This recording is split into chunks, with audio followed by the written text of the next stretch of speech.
and I won't back down. Hey, baby, there ain't no easy way out. Hey, everybody, thanks so much for joining us right here on The Right View. Tonight, we're joined by the Federalist, Brianna Lyman, as well as political commentator Stephanie Hamill. Ladies, we had quite a end of last week, beginning of this week. We saw President Trump, of course, meet with Vladimir Putin in Alaska. I thought it was significant that Putin came to U.S. soil. I thought that just the fact that he was able to get Putin to sit down to talk about the prospect of peace was great. And then on Monday, of course, we saw Zelensky, as well as so many European leaders, at the White House. There hopefully will be much more to come with this. But I'll tell you what, Stephanie, this is the only president who could have facilitated a meeting, I think, with these two leaders, these two men, to potentially end this war. I don't think any other person could have done it. Joe Biden, of course, this war started under his time as president, and I think because of his weakness, we saw Putin with the ability to even start this war. But it sounds like after Friday and Monday, we are going to see a trilateral meeting with President Trump mediating between Ukraine and Russia. And this is exactly what we want to see happen. This is peace through strength. And again, I think only President Trump could have accomplished this thus far. Yeah, President Trump has accomplished so much in just a few days, if you look at it. And you're so right. Under Biden, we saw what Putin did. We saw what Putin did under Obama, and we saw it during the Bush era. So President Trump really deserves so much credit for what's happening. And of course, we can't fully trust Vladimir Putin, right? But at least there's progress. At least there's talks. And we have those on the left who are screeching. They're foaming at the mouth over these meetings. But how are you going to accomplish anything if there's no dialogue? The dialogue has to happen. And even this morning during the White House press briefing, there were reporters trying to suggest that, Putin is making these efforts to meet with Trump because of some nefarious reason, as if, like they're colluding together for something, and there's just nothing there. And President Trump is so effective. He even got Zelensky to drop the velour tracksuit and show up in something. Yeah, yes. Almost. It wasn't exactly a suit. It was like close to a suit. It's like the closest thing, suit. Yeah, that he could possibly be in that is close to a suit. But yeah, I mean, this is incredible. And think of all of the things that President Trump has done in the past few months when it comes to trying to bring peace around the world. He's made it very clear he doesn't want to see people dying. These are men, fathers, sons who are dying in these endless, unnecessary wars, and Trump wants to see a stop to it. Yeah, the suit was such a point of conversation yesterday. Everyone was talking about that.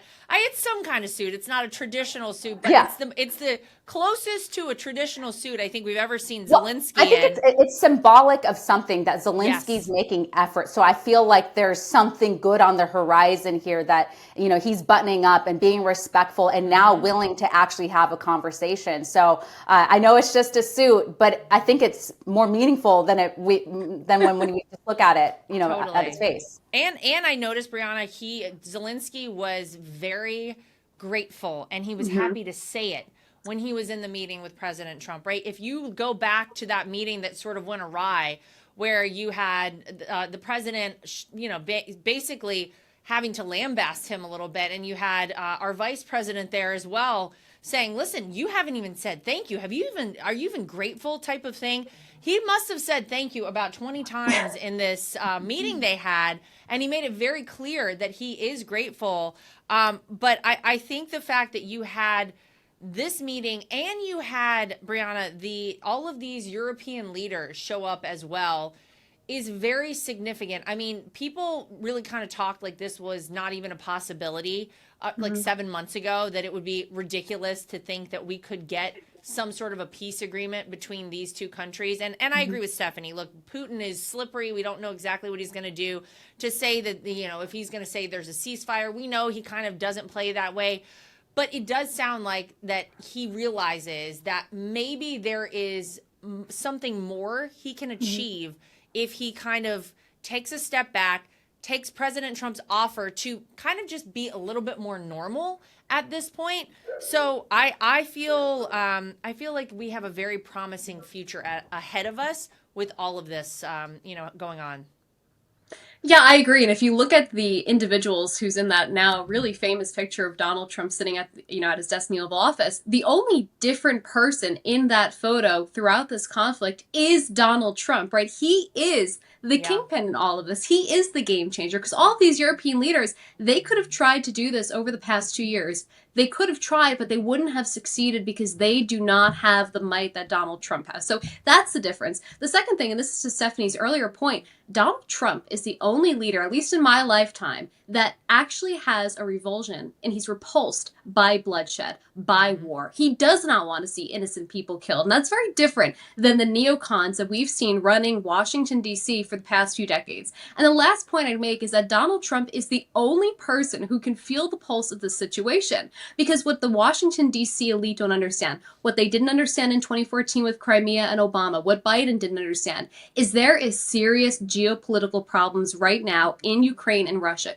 You have people living inside of Ukraine's border who do believe and consider themselves to be Russian because they were part of the Soviet Union together, right? There are so many different ties pulling these peoples and their ideologies and their political beliefs together that DC bureaucrats will never understand. And so unfortunately for Ukrainians, they really had no other option but to cede some territory. That was the only possible outcome. So for people in the mainstream media and the Democrats to pretend like this is an outcome that they could have never expected, either they're historically illiterate or they simply don't want an end to a war. Yeah, they have to find something though, Stephanie, right? Because it really is amazing when you look at what Donald Trump's been able to do. And I'm still not over the fact that these same people who won't give him any credit, who have to act, to Brianna's point, outraged about the fact that, wait a minute, there might be some land concessions here. There might be some sort of a negotiation that has to take place. It's not going to be that Ukraine gets to keep everything as it was and everybody goes back to, how things were before the war. You're probably going to have some sort of a back and forth on it, and there probably will have to be a concession of some sort. These same people in the media were the exact same ones who pushed the Russia collusion hoax. The whole thing that happened on Friday, all I kept thinking about was, wow, imagine how different things may have been had these disgusting human beings not decided that they hated Donald Trump so much that they were going to foment this lie and continue to perpetuate a lie about collusion with Russia and Donald Trump. I mean, he even acknowledged it, I think, when he was talking to Vladimir Putin on Friday, that, it's the way they've kind of treated us, it makes it more challenging for Donald Trump to have some sort of a relationship with Putin, to actually talk about these things. Imagine these people hadn't put that out there. Maybe things could have been a little bit easier. But despite that, you see where we are right now. You see that this is happening, and they're always going to try to figure out some way to be outraged about it. I think my favorite was our Secretary of State, Marco Rubio, on the Sunday shows. He did CBS and ABC. And I mean, he really just absolutely destroyed them. You had you had all of these, you had, who was it? Margaret Brennan, and you had Martha Raddatz, and they both tried to come after him. And he basically said, if there aren't concessions, if one side gets everything they want, that's called a surrender. Yes, exactly. You have negotiations. You have to work it out. And then, of course, Martha Raddatz says, well, can you name any concessions that Vladimir Putin made during this meeting? Like he's going to talk about top level, top secret information on ABC. He goes, I wouldn't name them on your program. Why would I do that? These people just have to find anything they can, Stephanie, to be upset about. Marco Rubio destroyed them, and he makes them all look completely stupid, because that's what they are. This is, if you can't understand what's going on here, and if you can't at least give Donald Trump credit for what he's been able to do, for having these sit downs, for having people at least coming to the table and talking about ending this war, then you really just obviously hate America.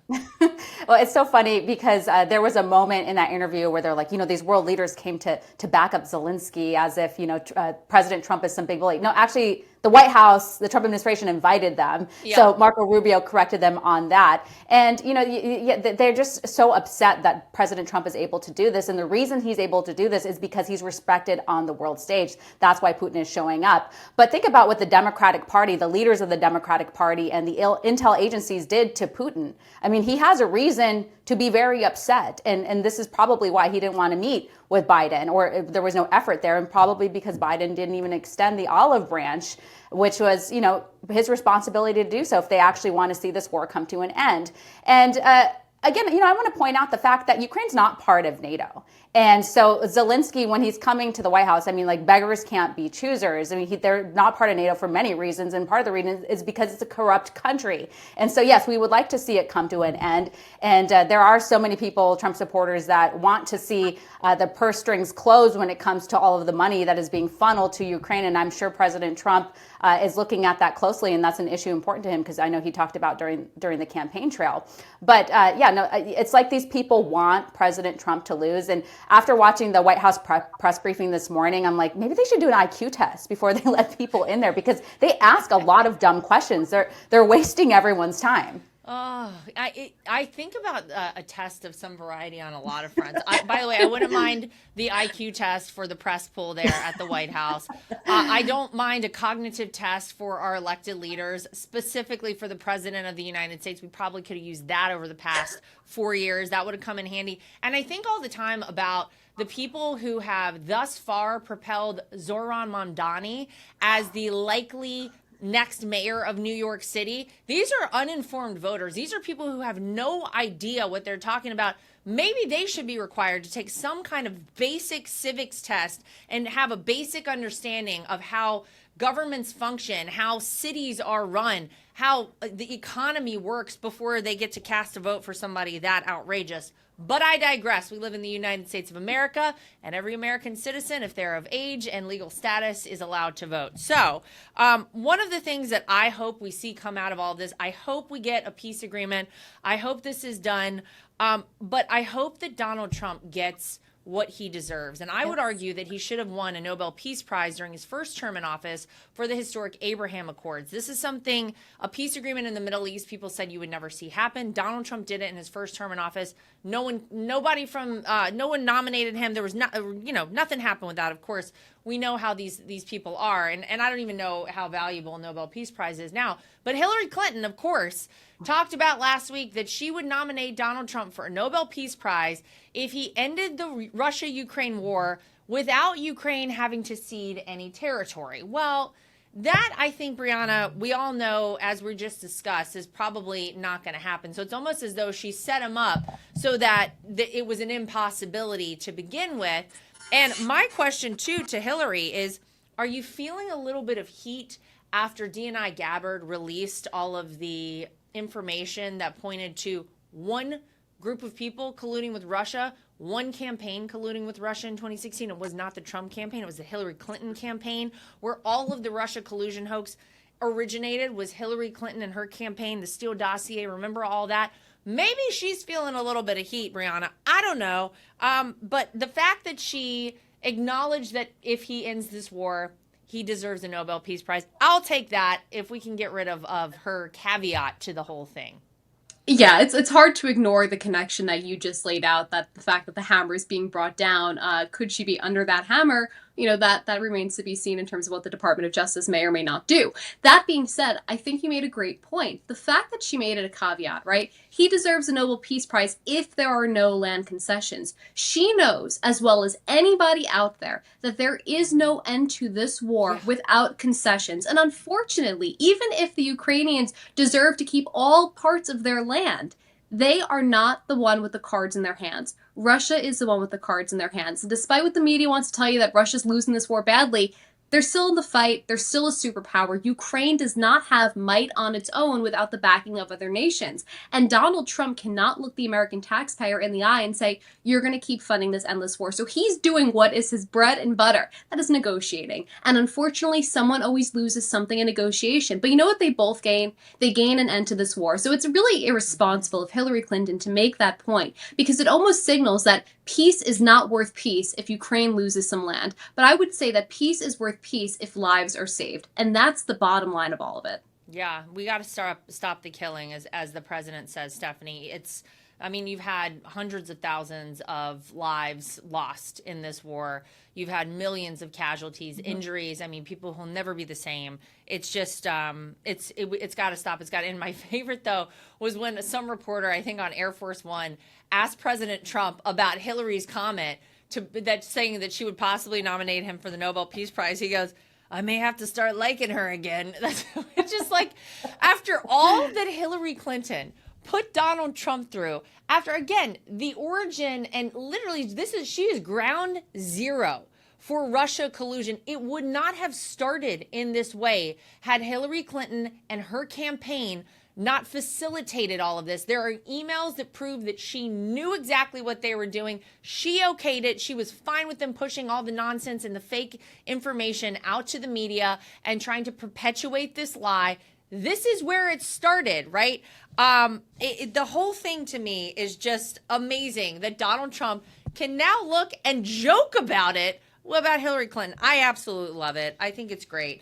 But look, this is, he deserves it. He deserves it for the Abraham Accords. Donald Trump has ended 6 wars around the world since he has been in his second term in office. I talked about this last show. Here they are. I'll read them off again. Armenia and Azerbaijan, Israel and Iran, Cambodia and Thailand, India and Pakistan, Rwanda and Congo, Egypt and Ethiopia. And I hope soon we can add a number 7 to that list. And I hope it is Ukraine and Russia. For all of the people, Stephanie, who in the very beginning of his first term, actually, I'll go back before that, during the first campaign in 2016, who said, we can't give this guy the nuclear codes. Donald Trump will start World War III. The first president in 80 years not to start a new war was President Donald J. Trump during his first term in office. He's ended 6 already during his second term in office, and he's on the verge of number 7. So I think of any human who has been alive since I've been alive who deserves the Nobel Peace Prize, my God, it is Donald J. Trump, Stephanie. Yeah, Donald Trump, President Donald Trump's the greatest president in my lifetime. And I hope that the history books will record it that way. We know a lot of them won't, because a lot of them are leftists who write these books. But with that being said, yeah, you are so right. Like, the way that President Trump treats people who have treated him poorly is incredible. Like, he is the bigger man. He does something that Yes. the majority of us would never do. Like, I would never treat Hillary Clinton the way that he does. In fact, I'd probably make sure that she gets locked up for all of the funny business that they did. And you're right. I mean, the Steele dossier was paid for by the Hillary Clinton campaign. Look at what they did to Donald Trump. And so even his meeting with Zelensky reminded me, I'm like, Zelensky was so disrespectful last time he was in the White House. And this guy is a beggar and still had the audacity to come in like that and treat our president that way. So, for President Trump to, again, extend an olive branch to Zelensky, despite what happened, is just incredible. I mean, really, most people aren't like that. So it goes to show what type of leadership he has, and the fact that he's a businessman. Because if you're a businessman, you don't want a bunch of enemies. You want to be able to work with people, and you're able to work with your enemies and people you dislike better if you have a good relationship. Even if it's, even if he has different feelings, at least he is being the better person in this situation. Women need to take maintaining our strength seriously. No matter how active you are, as we get older, it can catch us all off guard. Your sleep, your energy, your balance, everything can just start to feel off.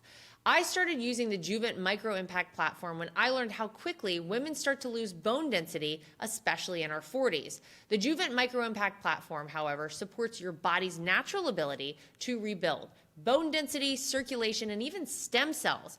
In just 20 minutes a day, I started to feel more energized, more stable and grounded in my everyday workouts, more myself. Your body knows how to heal. Juvent helps it remember. Take your strength seriously. You can save $300 now at juvent.com with code LARA.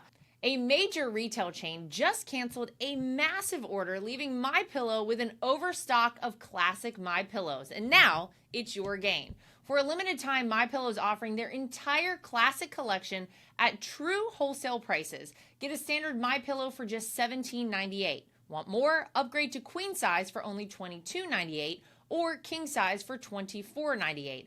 Snag body pillows for $29.98 and versatile multi-use pillows for just $9.98. Visit mypillow.com and use promo code TRUMP or call 800-624-3945 to score these amazing deals. Plus, when your order totals $75 or more, you'll receive $100 in free digital gifts. No strings attached. That's right, premium pillows at unbeatable prices and bonus gifts to top it off. Don't wait. Head to mypillow.com or call 800-624-3945 now. And don't forget to use promo code TRUMP to grab your standard MyPillow for only $17.98 while supplies last. Despite all that has been said about this man, it's really amazing. I always Not just said, but done. I mean, they wanted to jail your father-in-law. Of course. And lock away the key. Absolutely. And if they had gotten their way, that's exactly what would have happened. And bankrupt your family, too. It's just incredible what they did. To debank us and the whole thing. But here we are. So, I believe in karma. I believe karmically all of those people are screwed. So I just wait for it. I take a nice deep breath in. I sleep well at night because I know my truth, and all those people out there, the Adam Schiffs of the world, etc., you know your truth as well. And so good luck to you.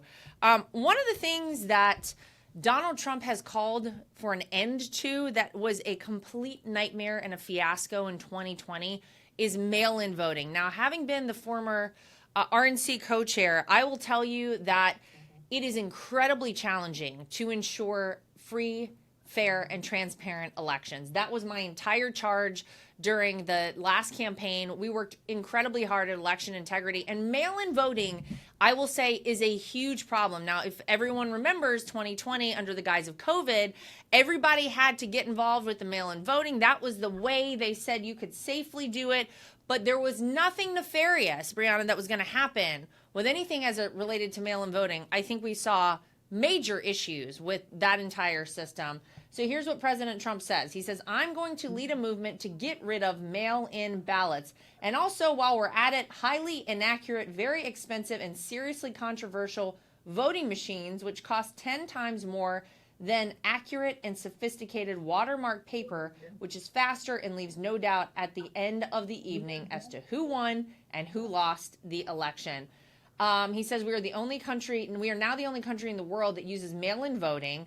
All others gave it up because of the massive voter fraud encountered. We will begin this effort, which will be strongly opposed by the Democrats because they cheat at levels never seen before by signing an executive order to bring honesty to the 2026 midterm elections. Look, Brianna, what we want is a system that actually works, a system where you eliminate as much of the fraud as you possibly can, as much of the cheating as you possibly can. That's what this president wants. And I would argue anyone who is against a system that makes it easier to vote and harder to cheat is just out to cheat. That's all. In my mind, I don't know any other reason anyone would have a major issue with this. Now, you're going to have the Democrats freak out over this, and they're going to say, oh, it's so necessary for mail-in voting. Okay, well, absentee voting and that sort of like mail-in situation, there are extenuating circumstances. If you have a health issue, if you are, a service member overseas, there are reasons that we can okay this sort of thing. But massive mail-in voting, Brianna, I can't come up with a reason why you would need to have this sort of thing in the United States. Yeah, and it would be wonderful if we had a Republican Congress to help President Trump get this done.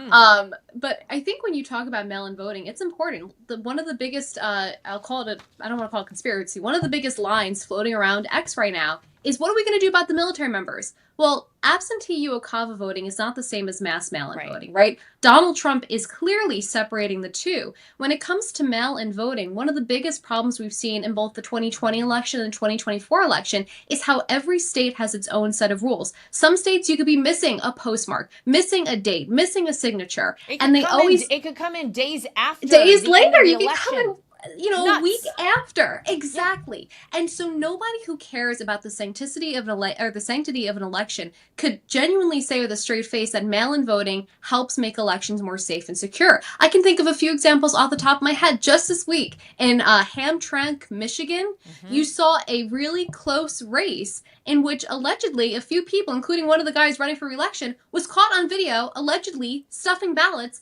into the ballot drop box. Yep. That is not secure. Bridgeport, Connecticut, they had to have a do-over for the primary race because the Republican was winning, and a few hours later when all the mail-in ballots came in, he suddenly lost. A judge ended up overturning that election because of all the evidence of possible fraud. The do-over was then tainted by allegations of fraud. So in order to have safe and secure elections, you have to, like you said, minimize any opportunity for fraud or any kind of abuse. The other point I note is paper ballots are extremely important because they create a paper trail of voters' intentions. Georgia is a state that needs to be redone. In Georgia, you go and you cast your vote on an electronic tabulator, which then prints out a piece of paper which you then put in to get scanned. But there's no hand-marked intention of what that voter may mean. So you have to have hand-marked paper ballots to give voters that extra level of security to know, I definitely chose Donald Trump, right? You never know what the screen says because they come out with QR codes.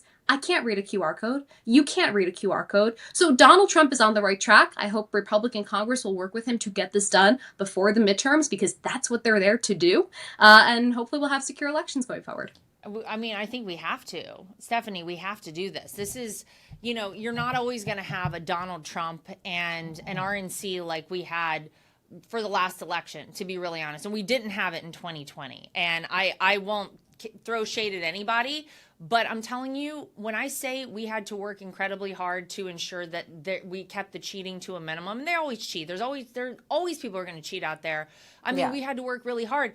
To Brianna's point about the machines, by the way, the number of issues we saw where you would have a machine and people would post it on X and we would send somebody out to investigate it and we would get it fixed literally moments later, an hour after the issue occurred. People would push Donald Trump and JD Vance and it would switch their vote to Kamala Harris and Tim Walz. And it doesn't make any sense to me why we can't do something that is so basic as to ensure election integrity. And while we're at it, by the way, not that I want to get crazy here, but maybe we could have, I don't know, voter ID, proof of citizenship. And I would also add to this list, we need to whittle down the time of voting. We don't need 3 months of early voting, okay? I would say if I were to make the rules, you give people 1 week of voting, everybody can figure out a time in that 1 week period to get out to the polling locations, to figure out how to get out there. You know what? I've taken my kids to go vote with me before. Great lesson in the whole process for them to view. You can take your kids. So people saying, oh, I don't have a baby. No, you take your kids. You can go during your lunch hour. You can figure out a time to go and vote. We don't need 3 months because that, again, just lends itself to problems. The longer you give people, the more room there is for error. So I'm just going to throw that out as well. If we're going to make these changes, if the United States Congress would like to pass a bill on all of those things of every single state in America, I would be in favor of that as well, Stephanie. Yeah, there's nothing more important than free and fair elections. We want to make sure that our ballot boxes are secure, that there's nothing more important to democracy than that. And you don't want to disenfranchise voters when, as you pointed out, there's been so many examples of election fraud, whether it be dead people voting or cats voting, and the mail-in balloting system was a disaster. That should have never been allowed to happen. A lot of these states came up with these new rules basically overnight, and they didn't have the infrastructure or the ability to process all of these mail-in ballots because they'd never done it before. And so, fast forward to over all these years, there's so many people who feel disenfranchised and they're angry at what happened, and they distrust these machines, the ballot machines, because they don't really know how they work. They just assume since it's connected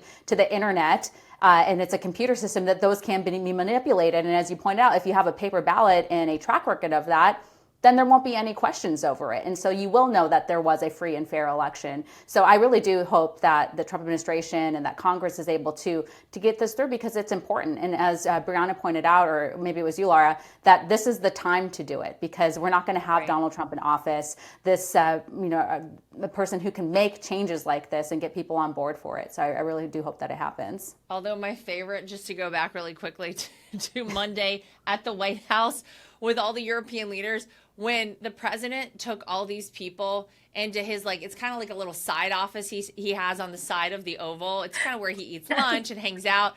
it's almost like his own kind of gift shop in there. It's the greatest. And when he has people come visit, he's literally like taking them in there and he's like, here, have a challenge coin, have a hat. My favorite was when he broke out the 4 more years hat, and all these people were like, oh my God, but sir, you can't run another term. We got it, folks. Like, just calm down and like take a joke. Donald Trump is just trying to get everybody all riled up. He loves to see them triggered like that. But you know, the thing that I find the most impressive about this man is like, he doesn't need to do all of this. He's done. He's got his second term in the White House.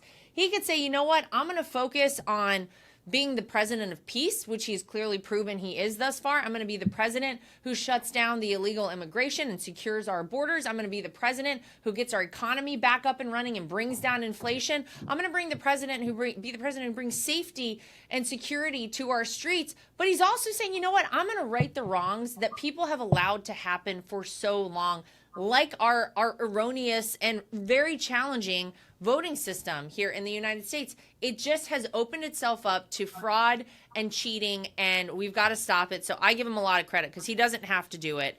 But in the vein of making America safe again, we obviously saw that it's been a little over a week now that the Washington, D.C. area has been under federal law enforcement purview at this point, and you have the DEA administrator Terry Cole, who is now serving as the emergency police commissioner there. And I interviewed him for my Fox show for this Saturday night, and what he told me was very fascinating. You know, you hear, Brianna, all the folks in the media saying, you're infringing upon the rights of the citizens of Washington, D.C. This is inappropriate. We don't want to see this here. No one wants this here. He says, you know what? You go out on a ride along with the Metropolitan Police Department, you go into these neighborhoods that have been riddled with crime, riddled with homelessness, drugs, illegal guns. He said the citizens and residents of Washington, D.C. are incredibly grateful that this is happening right now. President Trump even pointed it out to the press pool, and he said, don't you guys feel better? You want to go down and get a newspaper and a sandwich down the street at like a bodega? You can walk down the street and finally do it now. The people who live in the D.C. metro area are benefiting greatly from Donald Trump taking control of things and saying, if the people here in D.C., if the Metropolitan Police Chief and the Mayor Muriel Bowser can't do it, I am going to do it. I'm going to be the one to bring safety and security to the DC streets. And I just think it's so cool that the media, again, is wrong, Brianna, that they once again have read the room incorrectly, and the citizens of DC are very happy, actually. Yeah, Lara, a few points here. When Gavin Newsom cleaned up the streets of Los Angeles for a Chinese dictator, no one said a thing. Right. But when Donald Trump cleans the streets up for Americans, it's suddenly almost World War III. That's what we're on the cusp of. I also think it's really important to note the reason you're seeing pushback from the left against what Donald Trump is doing isn't because they disagree about crime happening. They know crime's happening. None of them would go walk the streets at night. It's because if Donald Trump is successful in the next 30 days, it proves that Democrats are simply incapable of governing locations. Yeah. They need to be governed by Republicans, people who believe in self-governance, because people who believe in self-governance, like President Trump, understand that there has to be rules, there has to be law and order. They don't want that narrative collapsing because it looks bad for them. The last thing I'd note is if you saw the protests, I think this weekend, it was a bunch of people protesting the National Guard. Almost all of them were white. DC is made up, I think it's like, 43% of DC residents are black. I didn't see 43% of those protesters being black. You know why? Because the areas where there are high concentrations of black citizens is where higher crime happens. And guess what? They don't want their child possibly being shot on the street or themselves being carjacked. They like having police around. And that is a tale we see across the country. Every time they say defund the police, it's affluent white people saying it, never Hispanic, black people, people who are more susceptible to being victims of crimes because of the neighborhoods they live in. And a lot of those protesters, by the way, are paid protesters, which surprises absolutely no one, Stephanie. It's the same people over and over again. It's just like a new sign. It is. It's the same people. It's the same funders of all of this. They try to sow division and chaos and act as though people are pro-crime. I don't know. I don't get the whole thing.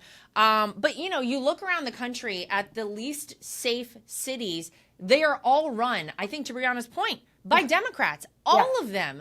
And it is going to become a problem for them. I don't know how you encourage people to come out and vote for you in the midterms when you are pro-crime, when you're anti-police or pro-defund the police, as we know they have been so many times. I don't know how that's a winning message for anyone, but I'll let them keep going on it. Just to talk for a moment about a Democrat who we came to know over the course of the part of the last election, Tim Walz, his daughter, her reaction to Donald Trump and, you know, the National Guard coming in and cleaning up the streets of D.C. He said, she calls him a bitch, baby, wussy, scaredy cat behavior is what she says about this. I would say it's the opposite of that. I don't know anyone who looks at what's happening in D.C. and thinks any of that. I think you look at this and you say, this is strength, this is leadership, and this is someone who says enough is enough. We have coddled these criminals for far too long. Just like everything else, it's like your dad was gone at work all day and you messed around and you acted up and you were kind of cute in school because you had a substitute teacher. Guess what? Dad is home and he's not playing around, and you know it, and everybody knows it, and that's Donald J. Trump. Lara, cutesy time is over. And I have to say, I lived in DC for about 3 years. I was the victim of a robbery just a few minutes from the White House. I went jogging over to the wharf. I lived about a mile from the White House.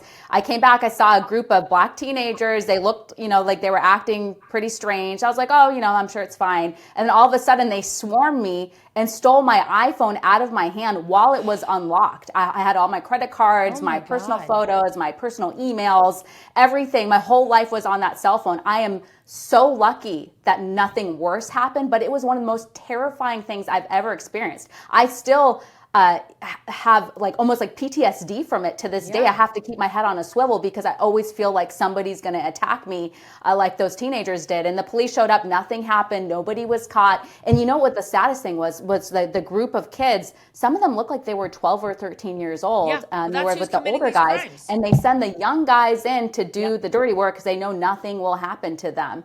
And so again, I'm thankful I didn't get hurt, but it was really one of the most terrifying things I've ever experienced. And Washington, D.C. is so deceiving in so many ways because it's one of the most beautiful cities I've ever been in. And I mean, you just see the architecture in the buildings and you feel inspired. The White House is just so beautiful.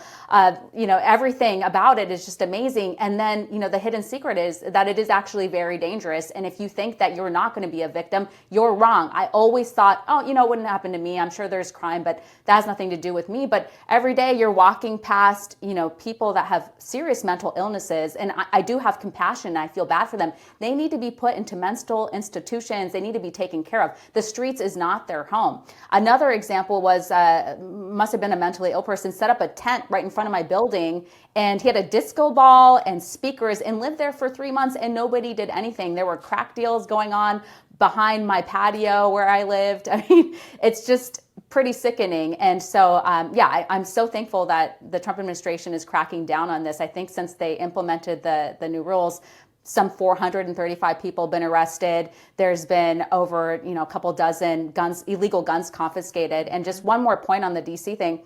All of these criminals know that people are sitting ducks because it's almost impossible to get a concealed carry license, by the way. Obviously, gun laws are very strict there. And then if you look this up, this is still to this day, maybe it should be looked at. You can't even legally carry mace, into a lot of places. Same as New York City. Yeah, you can't carry mace. You can't take it into public transportation. You can't take it into the federal buildings, which makes sense, right? Because it could be a problem. But the criminals know this. So they know you are a walking or sitting duck, and they go after you because they know you can't defend yourself. Yeah, exactly. It's so, first of all, I'm so sorry. What an awful experience for you to have to go through. But the part that sadly is pretty much a tale you hear all the time is the age of the people who did this to you. And it's exactly why Jeanine Pirro, who, is in charge of DC now, she's the attorney in charge there.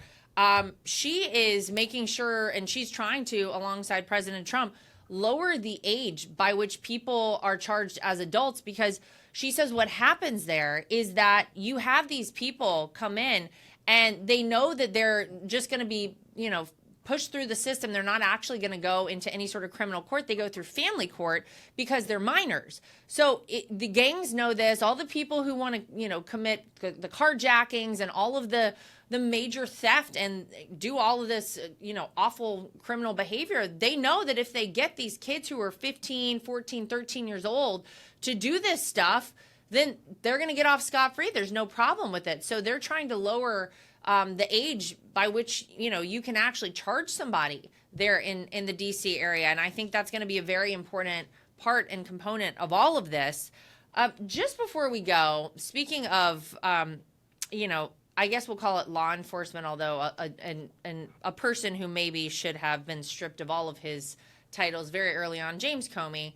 This guy, I mean, the more time goes on, the worse this guy gets. I thought he was bad in the beginning, Brianna. I thought he was bad when Donald Trump still had him as the FBI director during part of his time in the White House. And now we know this guy was working behind the scenes every second of every day against Donald Trump. He's part of this entire corrupt team that tried to perpetuate the Russia collusion hoax, all these things. 8647. We remember all of the dumb stuff he's done. Well, he released a 5-minute video, and it was so uncomfortable to watch. I tried to watch all of it. I couldn't even get through all of it, where he praised Taylor Swift, of all people, saying that he's a Swiftie, apparently. And he says that she's a source of inspiration during the Trump administration. This is something that I think I don't really get. I don't know what he's doing. I don't know what the goals are. My favorite part is that he says he went to his first Swift concert 15 years ago, and he's very inspired by her recent appearance on her boyfriend Travis Kelce's podcast. What is wrong with James Comey, Brianna? What is he doing? What is this all about?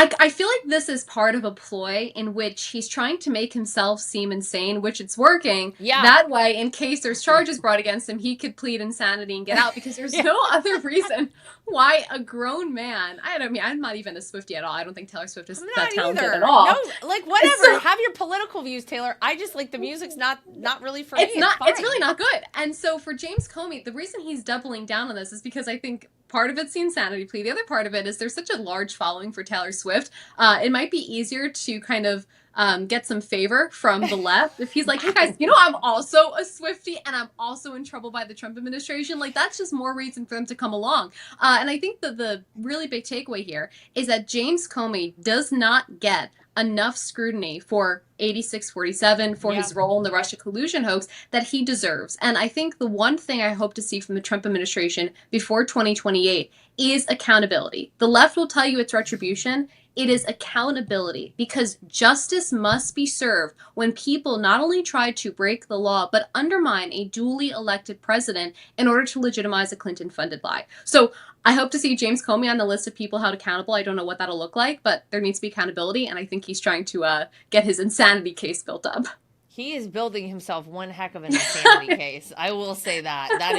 That is very well said. In my mind, Stephanie, I'm trying to imagine, because he's a tall guy. Imagine going to a Taylor Swift concert. 6'7", isn't he? Yeah, is he really very tall? Imagine James Comey at a Taylor Swift concert with all these tweens, all these girls. What a weirdo. Are you serious? You're going to Taylor Swift concerts? What, Stephanie? This guy. I can't even handle the cringe. I even just hate talking about this because it just makes me feel really icky. And I think Brianna is onto something here, which is he's trying to gain favor with the left because of some of the things he said, like the 86 Trump and all of this information that we're finding out from DNI Gabbard about his involvement in the Russia collusion stuff. So, I don't believe that he's really a Swiftie. I actually don't believe that. Maybe he took his daughter to the concert, which maybe he should have elaborated on a little bit more, because it is kind of strange. Could you imagine if you took your kids to a Taylor Swift concert and you saw a solo 6'7" male loitering around, loitering around by himself? That didn't happen. He's got issues. I think this is a cry for help. Maybe his wife should seek some help for him. I think that's what's going on here. But all icky. And you're right, Taylor Swift, even before politics, I never liked one song of hers. It's really annoying. It's so pathetic. All she does is sing about all these bad relationships. At this point in time, if you're failing that many times with the relationships, it's probably you. Like, you're just making yourself look bad. Just stop. I have a lot of friends who were into her, and I really I don't get it. It's Save them. Turn off. As soon as I hear it on, off. Yeah, it's like I was one of those. I tried to watch Game of Thrones like 3 different times. I just couldn't get into it. I tried. I really tried, but I digress. Yeah, there's enough crazy to go around, Comey. Like, we don't need extra. But whatever, he probably is readying himself to be like, just lock me away in a mental institution. Brianna and Stephanie, as always, thank you both for joining us here for this episode of The Right View. To everybody at home, make sure you like, subscribe, share, and follow, and we'll see you back here next time with more. And I won't back down.